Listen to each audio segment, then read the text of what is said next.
오늘 시리즈 설교 14번째 시간인데 나라를 새롭게 하자라는 제목으로 말씀을 선포합니다. 나라를 새롭게 하자, 그러니까 무슨 정치적인 설교 같죠? 제가 고민을 좀 했어요. 이게 제목 보고 혹시 오해하시면 어떡하나 그랬는데 정치적인 설교 아니니까 긴장을 푸시고 들으시면 좋겠습니다. 나라를 새롭게 하자, 하나님의 나라예요. 하나님의 나라.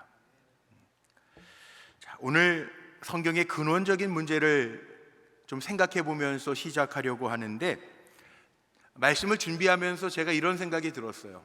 지금 사무엘서 강해를 하고 있는데 왜 성경의 사사기, 하나님의 사람들을 세워서 쓰는 사사기, 또 사무엘서를 우리에게 주셨을까? 말씀을 읽어가면서 큰 주제, 복되게 하라라고 하는 주제를 가지고 제가 말씀을 전하고 있는데, 이게 단순히 이스라엘 백성들에게 들으라라고 하시는 말씀이 아니라 성경이 이렇게 보편적으로 믿음의 사람들에게 다 주어질 거라고 하는 것을 하나님은 이미 다 아셨을 거 아니에요. 하나님은 영원부터 영원까지 주장하시는 하나님이신데, 이 말씀이 왜 우리에게 주어졌을까? 이스라엘 사람들만 들으라고 하는 것이 아닙니다. 이 말씀이 우리에게 주어진 이유는 우리들의 모습을 한번 보라는 거죠. 하나님의 택하심을 받은 우리들도요, 자꾸 은혜를 잃어버려요.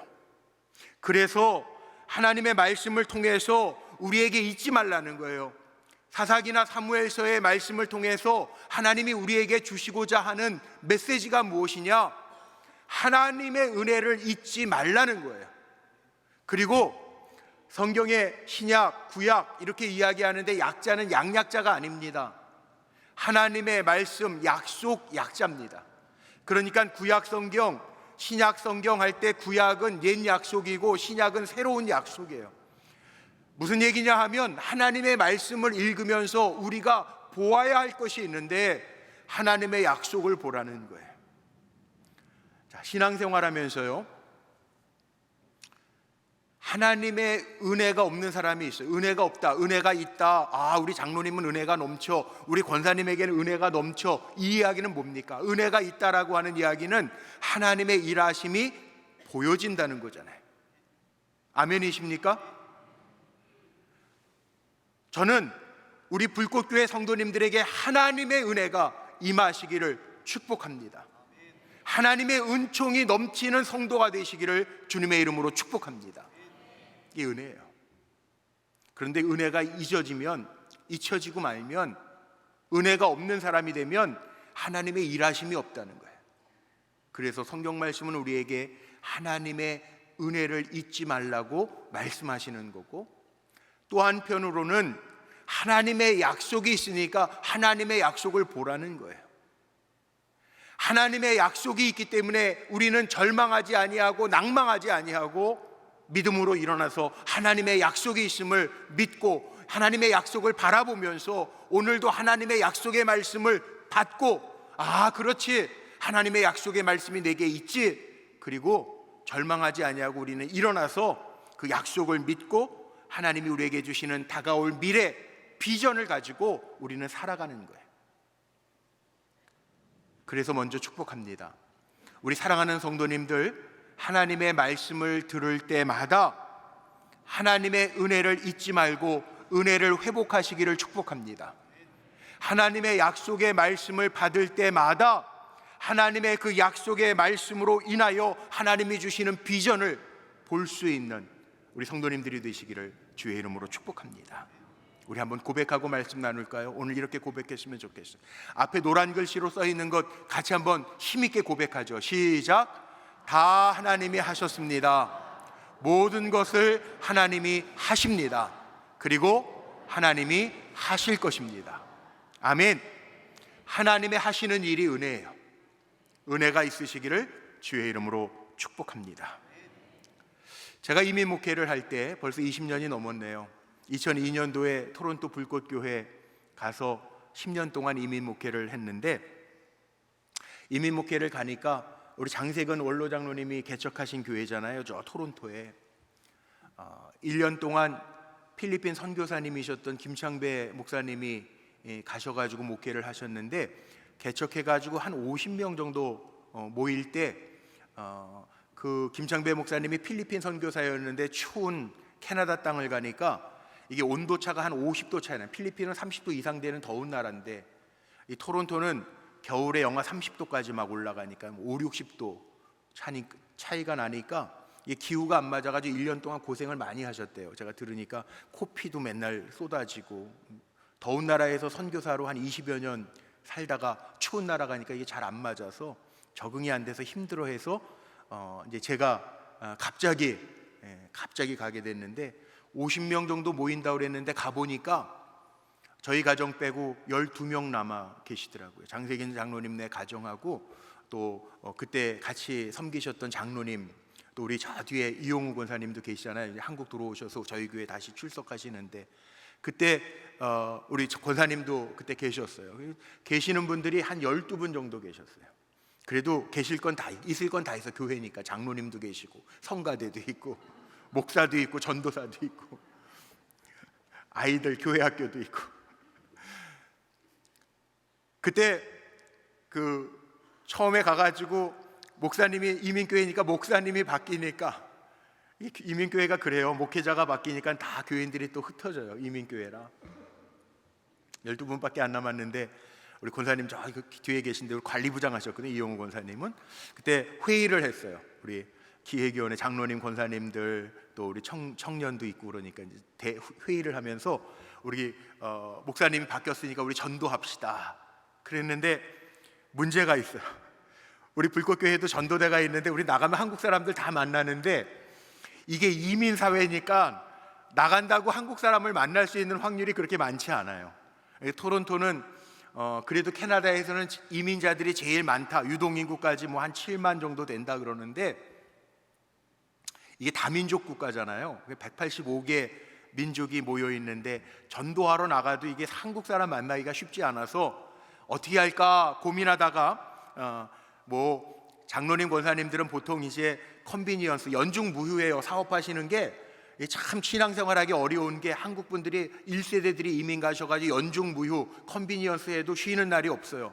또 컨비니언스 하시고 식품점 하시고 또 그 샌드위치 샵 하시는 분들이니까 연중 무휴예요. 그러니까 전도하러 나갈 분들도 많지 않고 전도하자 그래도 어디 가서 전도해야 될지도 참 나가면 애매하잖아요. 그래서 결정했어요. 어떻게 결정을 했냐 하면 그래도 한국 사람들이 많이 다니는 거리가 영앤 핀치라고 하는 거리가 있거든요. 그 한국 사람들이 조금 많이 통행하고 우리 장세근 장로님이 동화식품이라고 하는 한국 식품점을 하셨는데 그 근처에서 전도하면 되겠다. 그래서 장소를 거기다가 정하고 그러면 말로만 전도하기가 그러니까 어떻게 전도할까 그러다가 생각해내니까 비용도 그렇게 비싸지 아니하고 또 많이 필요한 게 뭐가 있을까 그랬더니 볼펜, 이게 캐나다에도 이런 볼펜이 있어요. 저 모나미 볼펜 같은 게 있어요. 이 노란 게 이 빅볼인데요. 여기에다 이렇게 하나님은 당신을 사랑하십니다. 그리고 토론토 불꽃교회 그래가지고 이렇게 새겨가지고 하나씩 전도하면서 나눠주면서 전도를 하는데 문제가 있어요. 하루 종일 전도할 수 있는 사람들이 없잖아요. 청년들은 유학생들이 대부분이고 어르신들, 권사님들, 장로님들은 또 생업에 터전이 있고 그래서 저하고 아내하고 또 어린 병우하고 전도하기도 하고 그러는데 사람 만나는 게 쉬운 게 아니에요. 뭐 큰 몰에 가서 전도하는데도 한국 사람인 것 같아가지고 다가가서 전도하는데 what? 무슨 말인지 못 알아듣고 뭐 동남아 사람들, 한국 사람, 중국 사람이 제일 많아요. 토론토의 4분의 1이 중국 사람인데 중국 사람들이 한국 사람 같이 보이는데 만나보면 아니에요. 그래서 전도하는 게 참 쉽지 않구나. 그러고 낙심하고 있는데 다시 회의를 했어요. 그랬더니 그때 우리 장세근 장로님 큰아들이죠. 우리 유장로님 사위, 큰 사위 우리 장권사님이 그런 제안을 했어요. 목사님, 우리가 이게 전도라고 하는 게 영혼 구원하는 일인데 우리가 전도하는 방법만 열심히 생각을 했는데 참 전도하는 게 쉽지 않다라고 하는 것을 알았으니까 우리가 우리 힘으로 우리 방법으로 안 되는 걸 알았으니까 우리 먼저 기도해 하시면 좋겠습니다. 그래서 하나님께 맡기고 더 많이 기도해야 되겠구나. 그래서 함께 기도회를 많이 했던 적이 있어요. 재밌는 이야기도 있는데 제가 그 얘기를 하려고 하는 건 아니니까, 생각지도 않았던 차들이 교회로 이렇게 들어오면 8살밖에 안 된 제 아들 병우가 막 뛰어 들어와요. 아빠, 새로운 차가 왔다는 거예요. 제가 오늘 그 얘기 하려고 하는 거 아니에요. 기도 많이 했다고 갑자기 전도가 돼가지고 몰려왔다는 얘기를 하려고 하는 게 아니라, 저는 무슨 일을 하나 할 때에도 이게 다 하나님의 손 안에 있구나 깨달았어요. 어떤 사건이 있을 때, 아니면 어떤 일을 계획하고 도모할 때 우리는 우리의 방법대로 하지만 중요한 게 있어요. 모든 것이 하나님의 손 안에 있더라고요. 그래서 전도하는 일뿐만 아니라 교회에서 행하는 모든 일들은요, 우리는 그 어떤 일만 가지고 생각하는 게 아니라 분명하게 해야 할 것이 있어요. 이 일을 통해서 하나님이 하시고자 하는 일이 뭘까? 분명한 것은 우리가 그렇게 고백하잖아요. 하나님의 뜻은 우연이 아니에요. 하나님의 섭리가 있고 계획이 있어요. 제가 몇 주 전에 말씀 나누면서 전했죠. 우리에게는 우연이 아니에요. 하나님의 섭리가 있단 말이에요. 이거를 믿는다면 어떤 일을 만나든지 우리가 먼저 생각해야 할 것이 있어요. 이 일을 통하여 하나님이 나에게 주시는 영적인 메시지는 무엇인가? 이 일을 통하여 하나님이 원하시는 변화가 무엇인가를 생각해야 돼요. 전도하기가 참 힘들었던 이민 사회를 생각하면서 저는 지금도 그런 마음이 있어요. 하나님이 이민 목회를 경험하게 하신 이유, 한 영혼이 소중하구나. 우리 교회에도 이제 교회가 제법 큰 교회니까 저절로 오시는 분들이 있어요. 전도 안 해도 오시는 분들이 있어요. 전도해서 오시든 전도받아 오시든 스스로 오시든 저는 한 분 한 분이 얼마나 귀한지 모르겠어요.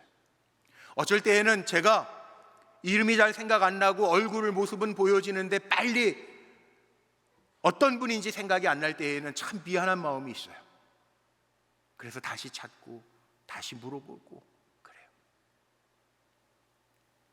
전도 하나도 하나님이 우리에게 붙여주시는 영혼을 보내주시면서 영혼 귀하다, 천하보다 귀한 영혼이다. 전도하는 것 자체도 중요하지만 전도를 왜 합니까? 천하보다 귀한 영혼이 있다라고 하는 것을 우리가 기억하면서 복음을 전하는 거잖아요. 자, 그렇다면 오늘 말씀을 묵상하면서 우리가 깨달아야 할 것이 하나 있습니다. 인생에 일어나는 많은 사건들, 이게 하나님이 주시는 것인가? 사건들이 있어요. 왜 하나님은 이런 일들, 사건들을 통해서 이스라엘에게 말씀하시는가? 또 왜 하나님은 사건을 통해서 우리에게 깨닫게 하시는가? 자, 어떤 사건이 일어나면요, 이 사건이 눈에 보이는 게 전부가 아닙니다. 그 사건을 통해서 일어나는 일이 있고, 그 사건을 통해서 변화되어야 할 것들이 있고, 그 사건을 통해서 세워져야 할 일들이 있습니다. 자, 보세요. 우리 인생을 살아가면서 별의별 일들이 다 있죠. 요 근래 아이를 놓고 기도했던 가정들에게 아이가 생기는 일이 있습니다. 전 참 감사하고 너무 좋아요. 아이 출생을 위해서 막 기도들 많이 하셨는데, 기도하시면서 정말 그동안 없었던 아이들이 막 생겨요. 얼마나 감사한지 몰라요. 그런데 그렇게 기도하면서 생긴 아이가 태어났는데 인큐베이터에 들어가서 며칠씩, 우리 박 목사님네 하은이도 그랬잖아요. 기도하면서 아이를 가졌는데 인큐베이터에서 며칠 있다가 나왔단 말이에요. 그동안 아이가 없었는데 우리 권사님 가정, 장로님 가정에도 그렇죠. 며느리 보시고 아이가 몇 년 동안 없어서 기도해서 시험가 나게 하기 전에 제가 기도하자고 그래서 아이를 가져서 얼마나 감사해요. 이제 45일 남았다고 오늘 아침에도 그러시던데. 그런데 그렇게 기도하면서 아이 가졌는데도 또 임신 당뇨가 또 돼가지고 음식 조절하면서 요즘 아이 출산 준비한다는 얘기 들어요. 그런 일들도 있어요. 또 융자를 얻어서 막 사업을 시작했는데 이자가 올라가서 힘들어하는 분들도 있어요. 그러니까 일들이 있어요. 그제 제가 우리 교회 집사님 가정에 여기 판교 테크노밸리에 그 카페를 오픈해서 개업 예배를 갔는데 얼마나 좋아요. 그 큰 건물들 밑에 좋은 장소를 얻어서 그 버스 터미널, 버스 정류장 바로 앞에 좋은 카페를 시작을 하셨는데 목사니까 제가 개업 예배 드리면서 커피값이 요즘에 저가 커피들을 젊은이들이 선호한대요. 요즘에 경제가 안 좋으니까. 그 커피값이 얼마나 보니까 깜짝 놀랐어요. 아메리카노 1,000원, 아이스 아메리카노는 개업하고 3개월 동안에는 좀 싸게 이벤트 한다고 1,500원 막 이러니까 제가 목사 입장에서 아이고 집사님 이렇게 싸게 팔면 도대체 하루에 몇 잔이나 팔아야 이거 임대료 내고 아르바이트생들 월급 주고 얼마나 팔아야 돼요? 그랬더니 하루에 700잔은 팔아야 된다는 거예요. 그러니까 목사가요, 참 이게 목사는 별의별 생각이 다 들어요. 그러니까 그 얘기를 들으니까 아이고 하나님 700잔이랍니다. 하루에 700잔, 말이 700잔이지 그 700잔 파는 게 쉽겠어요. 기도 제가 많이 할게요. 집사님 강하고 담대하십시오. 그래 놓고 뒤돌아서 오면서는 마음이 하나님 700잔이랍니다. 이게 참 사업을 얻어서 시작했는데 이자가 요즘 비싼 때잖아요. 그러니까 이게 목사가 걱정도 되고 염려도 되고 또 기도하게. 어떤 성도님은 좋은 사람 만나가지고 좋다고 그랬는데 그 사람 때문에 사기당해서 힘들어하는 분도 있고요. 어떤 우리 권사님네 가정에는 임원 승진하게 해달라고 기도 제목이 있어 좋다고 그 대기업의 임원으로 승진하셨는데 1년 되니까 퇴직하시는 거예요. 그 권사님 그러더라고요. 요즘에 대기업의 임원이 아니라 임시 직원의 줄임말이래요. 그러니까 임원 요즘에는 빨리 승진하는 것도 좋은 게 아닌데 이게 별일이 다 있어요. 별일이 다 있어. 생각했던 것 같이 인생의 문이 열리지 않아요. 오늘 사울을 보십시오. 왕으로 사무엘에게 기름 부음을 받았어요. 제비 뽑기를 해서 지난주에 말씀 받던 것처럼 기시의 아들 사울이 뽑히기까지 3만 명이 넘게 모였던 12,000명이 넘게 모였던 자리에서 그 가운데 제비 뽑기에서 사울이 왕으로 뽑힘을 받았어요. 그런데 오늘 말씀해 보니까 왕으로 기름 부음 받았던 사울도 오늘 본문에 보니까 뭐라고 나옵니까? 소를 몰면서 밭에 있었다고요. 그런데 그런 가운데 암몬과의 전쟁이 일어나요. 오늘 사무엘상 11장 말씀의 제목에 보면 두 단락으로 나눠져 있고 제목이 붙어 있습니다. 여러분 성경에서 확인할 수 있어요. 사울이 암몬 사람들을 치다. 이게 1절부터 시작하는 거고 그 다음에 그 뒤에 나오는 12절 이하의 말씀에 보면 제목이 뭐라고 붙어 있냐면 사무엘이 사울을 왕으로 세우다 그렇게 되어 있어요. 이제 왕자에 올라가요. 사울이 왕자에 올라가는 이야기가 뭐냐 하면 안 좋은 일, 암몬 사람들이 이스라엘 백성에게 전쟁을 일으키는 일로부터 시작하고 있어요. 그러니까 우리가 오늘 봐야 될 것이 있어요. 사건이 일어나도 꼭 기억하세요. 그 사건이 눈에 보이는 게 다가 아니라 그 사건을 통하여 하나님께서 우리에게 주시는 메시지가 있고 그 사건을 통해서 우리가 깨달아야 할 변화가 있다는 거예요. 오늘 기억해야 될 말씀이 그거예요. 그래서 오늘 첫 번째로 기억해야 할 것이 뭐냐면 암몬과의 전쟁을 보면서 나의 사건도 한번 보세요. 내 삶에 일어나는 사건. 오늘 읽지는 않았지만 1절 말씀에 이렇게 기록하고 있어요. 암몬 사람 나하스가 올라와서 길르앗 야베스에 맞서 진침해 야베스 모든 사람들이 나하스에게 이르되 우리와 언약하자. 그리하면 우리가 너를 섬기리라 하니. 암몬과의 전쟁이 일어나는데 암몬 족속은 이미 왕정 국가로서의 조직이 탄탄하게 갖추어져 있어요. 길르앗 야베스 사람들은 누구냐 하면 갓지파의 사람들이었는데 이스라엘의 12지파 가운데 갓지파에 속한 사람들인데 여호수아가 가나안 땅을 정복할 때 요단강을 건너가잖아요. 요단강을 건너가기 직전에 요단강 동편에 이스라엘의 2지파 반, 갓지파, 루벤지파, 므낫세의 반쪽 2분의 1지파가 요단강 동편 땅을 미리 차지해요. 그 땅은 보기에 좋았더라. 그 땅을 먼저 차지해요. 그리고 나머지는 여호수아와 함께 요단강을 건너서 가나안 요단 서편 쪽 땅을 정복하는 전쟁을 해요. 자, 여기에 보면 갓 지파, 르우벤 지파, 므낫세 반 지파는요 전쟁하지 아니하고 여기가 좋겠다, 눈에 보기 좋은 땅에 머물러 있는데 그게 다가 아니었다는 거예요. 암몬 족속이 요단 동편에서 늘 그들을 괴롭힌 거예요. 끊임없이 괴롭혀요. 그래서 이 길르앗 야베스 사람들이, 이 암몬 사람들이 계속 괴롭히니까 오늘 1절 말씀에 나오는 게 그거예요. 야, 우리하고 이렇게 조약을 맺자, 언약을 맺자. 그럼 우리가 잘 너희들 섬길게. 제발 좀 괴롭히지 마. 왜? 이길 수 없는 상대 같으니까 미리 항복한 거예요. 우리가 잘 섬길 테니까 이제 쳐들어와서 우리 괴롭히지 마. 그런데요, 이것보다 더한 요구를 암몬 사람들이 합니다. 2절 말씀에 보니까 뭐라고 나와 있어요? 암몬 사람 나하스가 그들에게 이르되 내가 너희 오른 눈을 다 빼야 너희와 언약하리라. 내가 온 이스라엘을 이같이 모욕하리라. 이 암몬의 왕 나하스가 이스라엘 사람들에게 야, 언약 그래 맺자. 그런데 너희들 눈 오른쪽 다 빼. 이게 무슨 얘기입니까?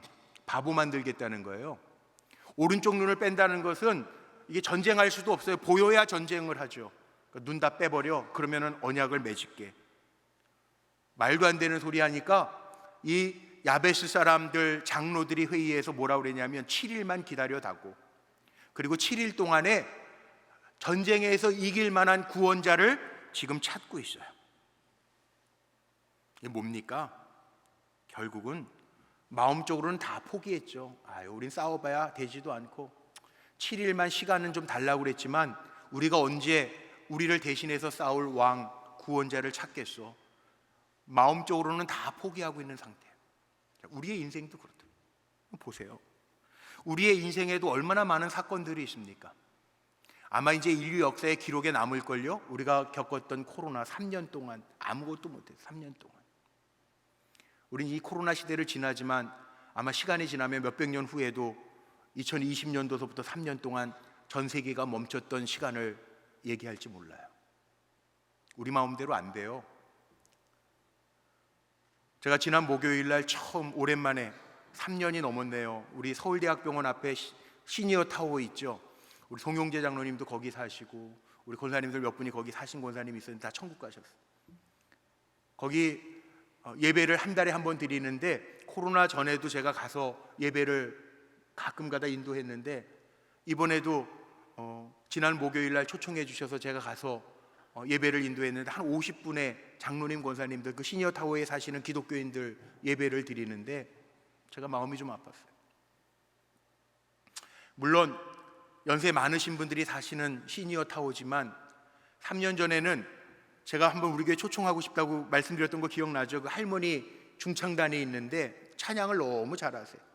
그래서 제가 늘 그 할머니 중창단을 축복하면서 가죽 피리는 날 같지만 소리는 너무너무 좋다고, 원래 악기는 오래될수록 비싼 거라고 그렇게 축복하고 그랬는데 이게 웬일입니까? 3년 전에는 13분 중창단이 있었는데 지난번에 가보니까 6분밖에 없어요. 다 어디 가셨냐고 그랬더니 천국 가셨대. 코로나 기간에 코로나 걸려서 천국 가신 분들도 있고. 그게 인생이에요. 내 힘으로 어떻게 할 수 없는 일들이 있어요. 살다가 보면 요즘에 에너지 고비용 시대니까 에너지를 아낍시다. 우리 교회도 운동하고 있는데 내 마음대로 안 돼요. 환경 내 마음대로 안 돼요. 벌써 저 동남아시아는 4월달이 제일 덥다는데 45도가 넘어가고 있대요. 선교사님들 지난 연회 때 만나니까 4월달부터 45도가 넘어간. 그런데 이런 사건들이 그냥 일어났냔 말이에요. 이유가 있어요. 살펴보면 목적이 있어요. 단순히 힘들게 하는 사건이 아니라는 거예요. 우리 믿음의 사람들은 어떤 사건이 내 삶 속에 일어날 때 분명히 생각해 봐야 돼요. 이 일이 왜 나에게 일어났을까? 하나님의 하시는 일에는 우연이 없다는데, 하나님의 섭리가 있다는데, 그렇다면 이 일을 통해서 하나님이 나에게 주시는 메시지가 무엇일까? 우리는 깊이 묵상해야 되겠죠.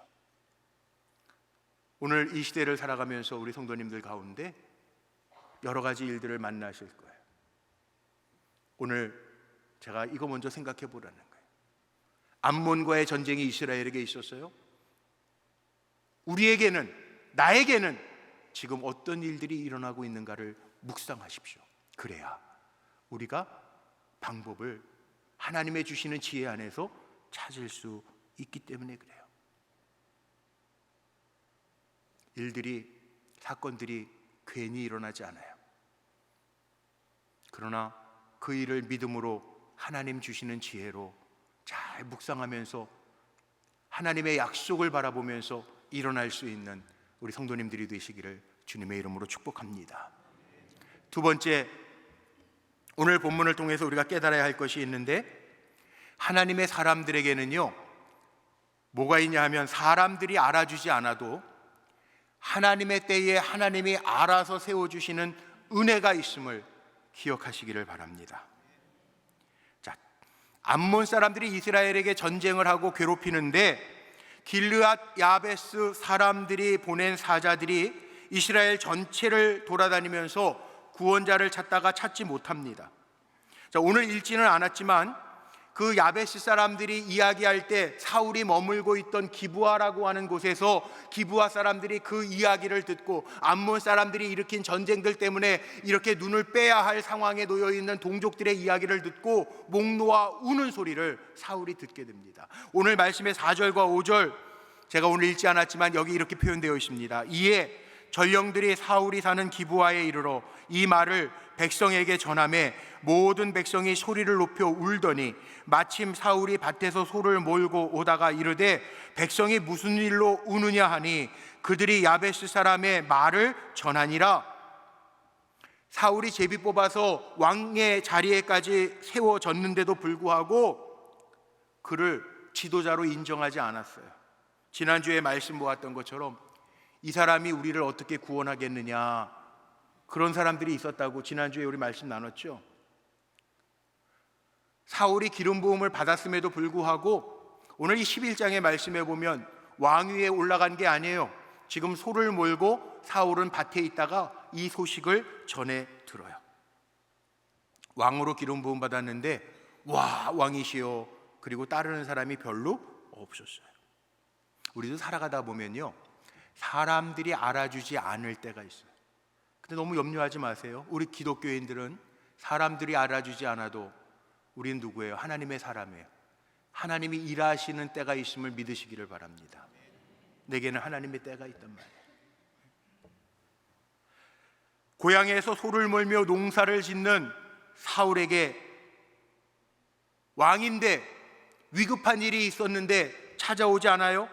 이때쯤 되면 사울은 무시당하는 거죠. 베냐민 지파에서 뭐 대단한 게 있겠어? 무시당하는 거죠. 그런데 이 암몬 사람들의 전쟁을 통하여 하나님의 하시는 일, 하나님께서 기름 부으신 사울을 이제 왕으로 등극시키시는 사건이라는.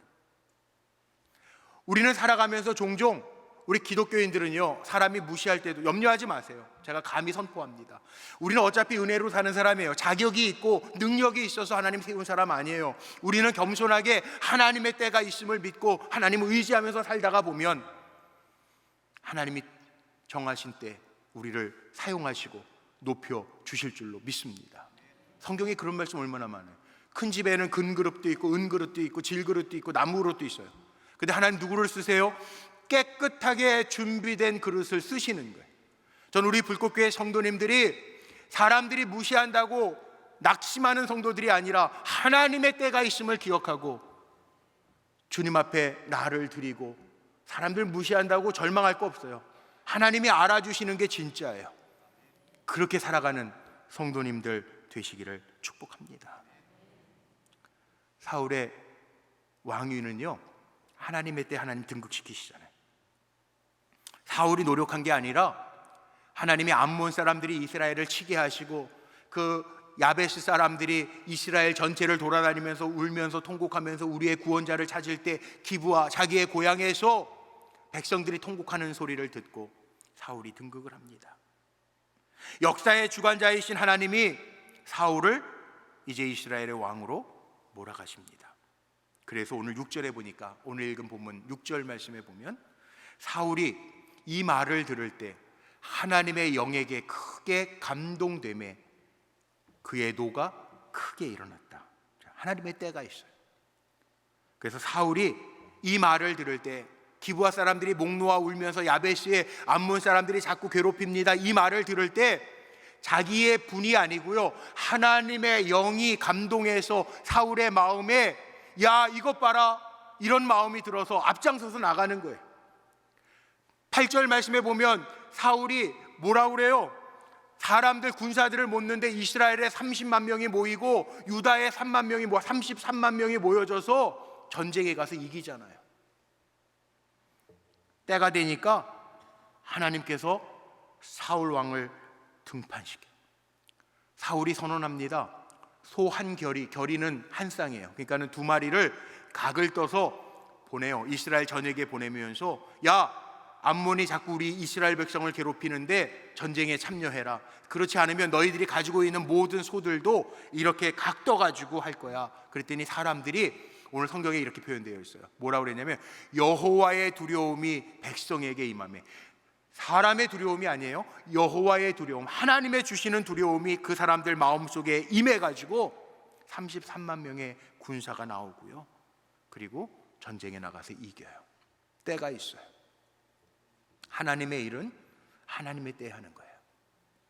예수님이 부활하시고 승천하시기 직전에 사도행전 1장 4절 말씀에 보면 예수님이 제자들에게 이런 말씀을 하십니다. 예루살렘을 떠나지 말고 내게서 들은 바 아버지께서 약속하신 것을 기다려라.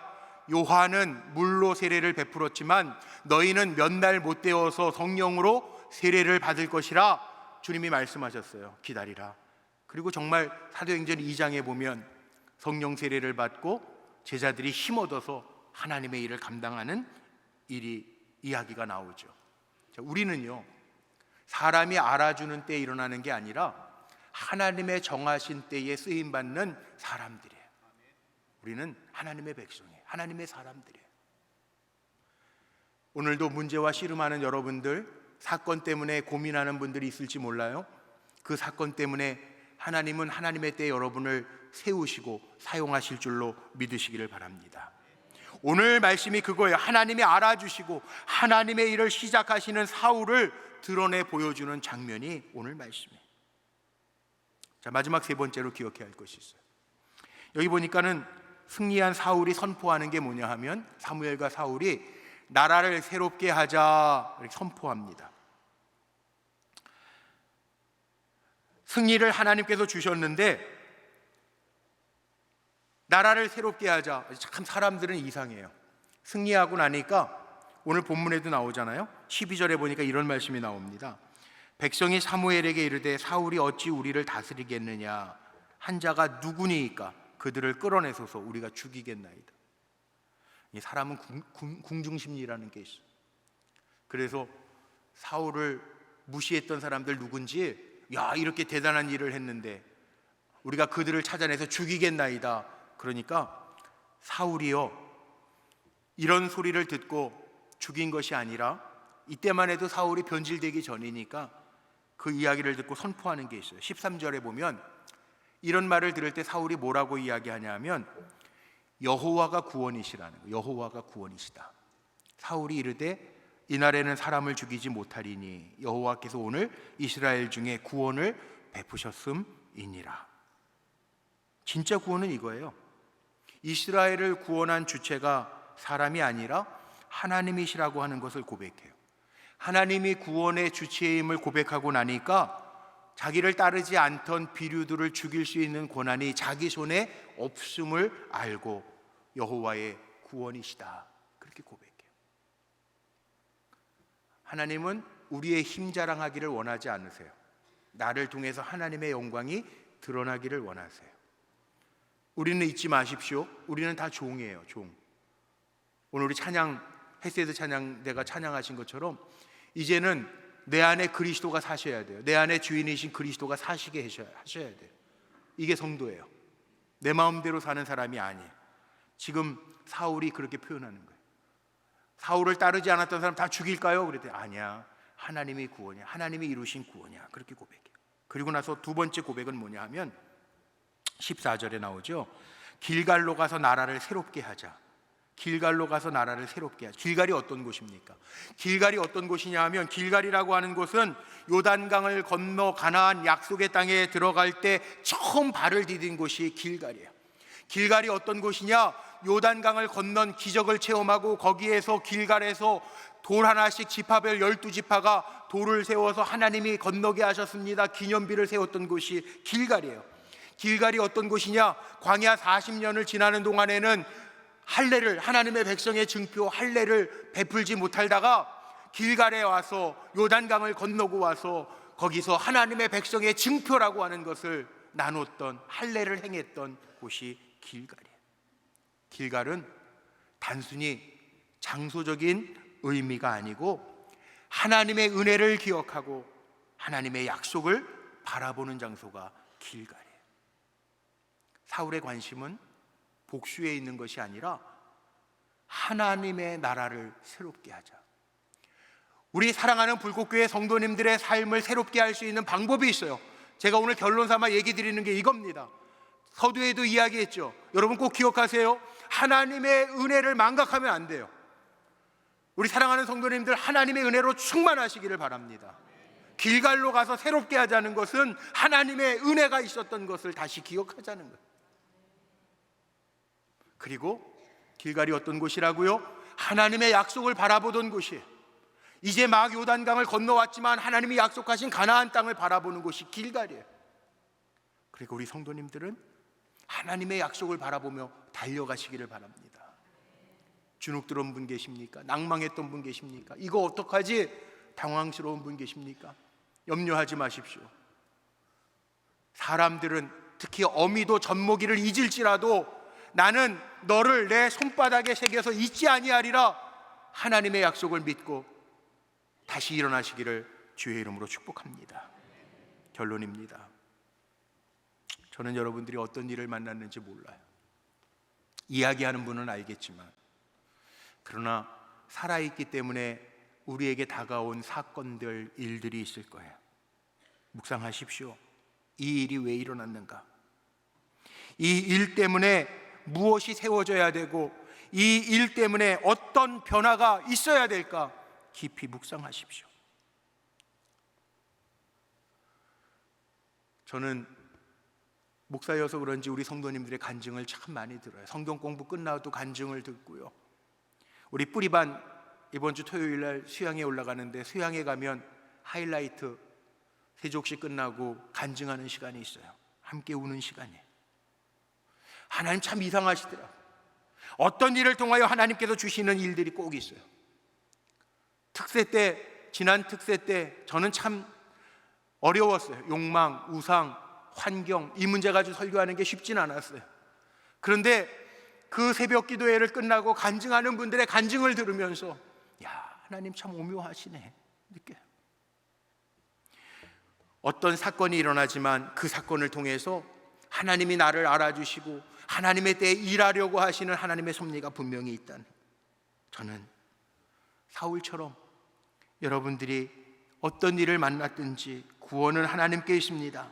어려운 때지만 길갈로 돌아가서 나라를 새롭게 하자 고백했던 것처럼 본질로 돌아가서 하나님을 기억하고 하나님의 은혜를 다시 기억하고 하나님의 약속을 바라보면서 새롭게 하는 믿음의 종들로 승리하시기를 주님의 이름으로 축복합니다. 기도하시겠습니다.